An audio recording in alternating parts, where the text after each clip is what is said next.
चौंक पड़ी। क्यों? नारद बाबा पार्वती के गुरु हैं और कोई व्यक्ति किसी के गुरु का अपमान करे, गुरु में कोई कमी निकाले, गुरु में कोई खोट निकाले, तो उसको कष्ट होगा या नहीं? क्योंकि गुरु के हमें दोष नहीं देखना। अध्यापक क्या करता है छात्र को नहीं देना चाहिए। अध्यापक क्या करता वो कोई करना दे। अध्यापक जो बताता है वो करना है हमें। भैया हमारे श्री बिरला जी की तरफ से मुदासी चरण में और एक निवेदन है और सभी भैया जी की तरफ से मुदासी चरण। हाँ, निवेदन ये है कि अभी तक 6:30 बजे से सब व्यवस्था में लगे हुए बच्चे और भैया लोग, तो अभी जिन्होंने प्रसाद नहीं पाया भंडारे का, आप जाएं और जाकर के भंडारे का प्रसाद पा लें। तो जो लगे हैं वो कल सवेरे की तैयारी करें आपकी, है ना। जिन भैया लोगों ने माता बहनों अभी भोजन नहीं पाया है तो जाकर के आप लोग भोजन प्रसाद पा लें, जिससे कि जो लोग लगे हैं वो भी कथा सुन सके, अपनी कल की तैयारी कर सके। नाम भटक गए हमने। कानपुर से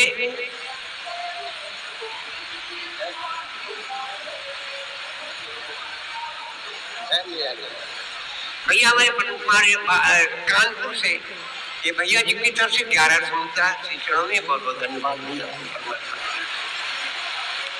तो पार्वती जी ने जैसे नारद का नाम दिया तो चौंक पड़ी और कहा मैं क्या कह रहे हो, हमारे गुरुजी ने श्राप दिया, असंभव, गुरुजी श्राप दे नहीं सकते। देखो गुरु को अलग कर दिया, गुरु में कोई खोट नहीं आने दी पार्वती ने। और क्या बोली,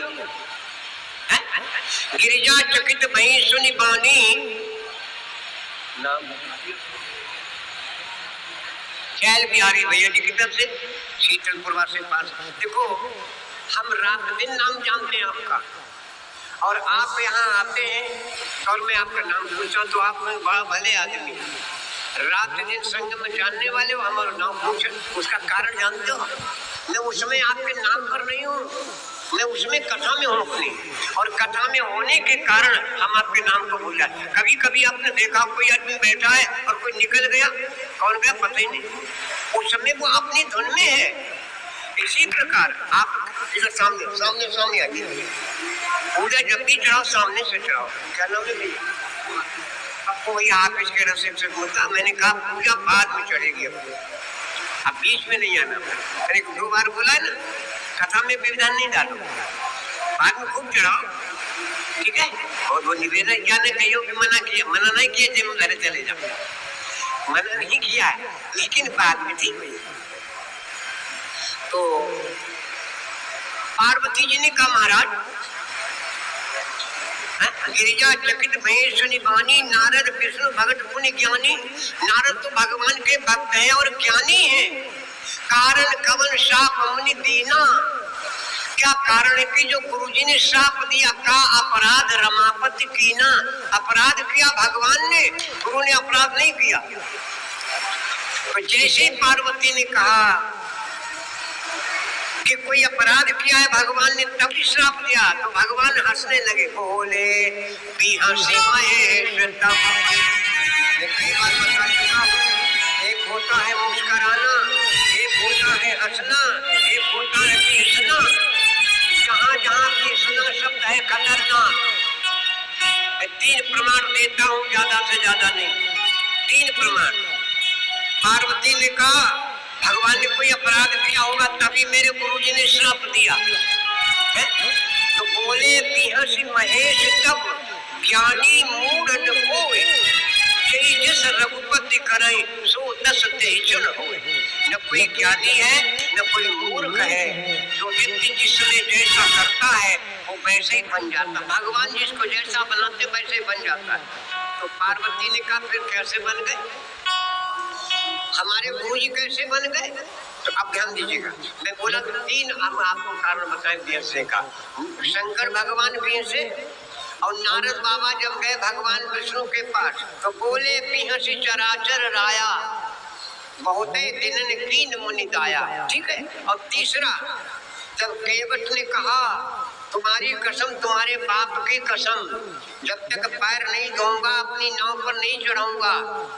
तो अगर आपसे ईएमआई नहीं दी जा रही है तो कम से कम अपना क्रेडिट स्कोर तो खराब मत कीजिए। इसीलिए मैं बार बार खतरनाक समझो खतरा है, पिहसना खतरा, वही कहा है भगवान पिहसे खतरा है, भगवान का हंसना खतरा। अरे भगवान हंसे खतरा, यमराज हंसे खतना, कैसा खतरा। एक बार यमराज जा रहे थे, शिव पुराण की कथा है, शायद आपने पढ़ी सुनी हो, शिव पुराण की कथा है। एक बार यमराज जा रहे थे, एक कबूतर बैठा था पेड़ पर, तो कबूतर को देख करके भगवान हंसे। ओ महाकाल यमराज हंसे, कबूतर को देख करके यमराज हंसे, तो कबूतर की दम निकल गई। दादा यमराज देख के हंसे, समझो खतरा, समझ रहे हो। भगवान शंकर हंसे खतरा, क्या खतरा यही बताना। भगवान विष्णु हंसे खतरा, विष्णु शिव पुराण की देवी भागवत की कथा। यहाँ पर भगवान शंकर हंसे, वहां यमराज हंसे, कबूतर ने कहा खतरा। कांप गया कबूतर, शिव पुराण की कथा है। यमराज को हंस करके चले गए। अब कबूतर कहाँ जाए, दोपहर में कथा सुनी थी, काहे की पक्षियों के राजा की कथा हुई थी दोपहर में, तो वो गया अपने राजा के पास, गरुड़ जी के पास। गरुड़ जी से कहा यमराज हमें देख के हंसे, हमारे शरीर कांप रहा है, पता नहीं क्या होने वाला। गरुड़ जी ने कहा तुम परेशान का बैठो हमारी पीठ पर। गरुड़ जी ने पीठ पर बिठाया और 7 समुंदर पार एक गुफा में बिठा दिया, यहाँ बैठो आराम। यमराज के हृदय जी 7 समुंदर पार गुफा में कबूतर को बिठा दिया। गरुड़ जी लौट आए, उसी गुफा में एक बिल्ली थी, बिल्ली ने कबूतर के तोरे खाई गई, बिल्ली कबूतर का खाई गई। अब गरुड़ जी आए यमराज के पास, पूछा आप कबूतर को देख करके हंसे क्यों थे, क्यों हंसे थे। यमराज ने कहा हम इसलिए हंसे कि जो बैठो यहाँ है, अब इसकी मृत्यु 7 समुद्र पार, अब मृत्यु गए होने, और जो यहाँ बैठो मृत्यु होना 7 समुद्र पार, अब जो यहाँ बैठो तो कैसे इसकी मृत्यु होगी, इसलिए हमें हंसी आई गई। तो गरुड़ जी बोले हम उसको उतारे 7 समुद्र पार, कैसे बोले, अरे का उनका बिल्ली खाई चुकी रहता, क्यों उसकी वो खड़ी थी।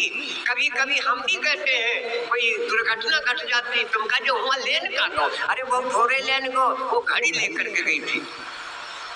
मरने वाला कहाँ था, बैठा कहाँ था। यमराज को इसीलिए हंसी आई कि मरने वाला कहाँ है और जो बैठा है वो घड़ी यही है, तो वो घड़ी हमको लेकर के जाती है। समय कभी बड़ा, समय बड़ा बलवान, कभी जो पता नहीं। चलिए खैर, तो भगवान शंकर हंसे, बिहसे, बोले बिहस महेश तब ज्ञानी, मूढ़न कोय यही जस रघुपति करे सो तस तेई जन हो। तो पार्वती ने कहा महाराज अब कारण बताओ, भगवान हमारे गुरुदेव ने श्राप क्यों दिया। तब भगवान शिव ने कहा फिर सुनो देवी, एक बार देव ऋषि नारद वीणा को लिए गंगा के किनारे किनारे जा रहे थे। 2 गंधर्व, एक का नाम नलकूबर, एक का नाम मणिग्रीव, ये दोनों गंगा में नंगे नहा रहे थे। नारद ने देखा तो इन्हें क्रोध आ गया। कोई काम गलत करता कभी कभी क्रोध अपने को आ जाता, ये गलत क्यों कर रहा है। तो नारद बाबा ने देखा दोनों नंगे नहा रहे, गंगा में नंगे नहाना। नारद बाबा ने श्राप दे दिया, तुमने माँ भगवती गंगा का अपमान किया है, हम तुम्हें श्राप देते हैं कि तुम जाकर के वृक्ष हो जाओ। तब दोनों पैरों पर गिर पड़े और कहा महाराज क्षमा कर दो। नारद बाबा ने उनसे कहा देखो तुम्हें वृक्ष तो बनना पड़ेगा, लेकिन तुम्हारा उद्धार द्वापर में होगा। भगवान कृष्ण के द्वारा। यही दोनों जाकर के अमलार्जुन के वृक्ष हुए, भगवान श्याम सुंदर के द्वारा इनका उद्धार हुआ। कैसे उद्धार हुआ कथा सब लोग जानते हो, आप लोग भी जानते हो माताओं बहनों। बता दें, आपसे संबंधित है प्रसंग। एक बार माता यशोदा दही बिलो रही थी, कुछ लोग का तो मट्ठा बिलो रहे थे। अरे मट्ठा थोड़े बिलो या दही बिलोया जाता है। कभी कभी मट्ठा फेर, अरे मट्ठा फेर हो जाता है, ही फेर हो जाता, मट्ठा नहीं फेरा जाता। कभी कभी उल्टा शब्द हो जाता है, कहते मट्ठा फेर, मट्ठा नहीं फेरा जाता, ही फेरा जाता। तो माता यशोदा दही बिलो रही थी, भगवान कन्हैया साड़ी पकड़े बोले माँ हमें भूख लगी। तो माता यशोदा दूध पिलाने लगी। जब दूध पिलाने लगी और खपड़ी सहारा में बच्चा दूध पीता हो और माँ सिर सहलाने लगे तो उसको बड़ा आनंद आता है, नींद भी आ जाती है। तो माँ सैर सिलारे कहती थी मेरो पूत प्यारो, मेरो पूत प्यारो, मेरो पूत प्यारो। भगवान सुन रहे, तो इस बात को आजमाने के लिए कि कौन प्यारा है माँ को, कह रहे थे मेरे पूत पे। और तब तक देखा क्या, यशोदा ने दूध में फिनान आने लगा, आग पे रखा था, दूध फिनाने लगा।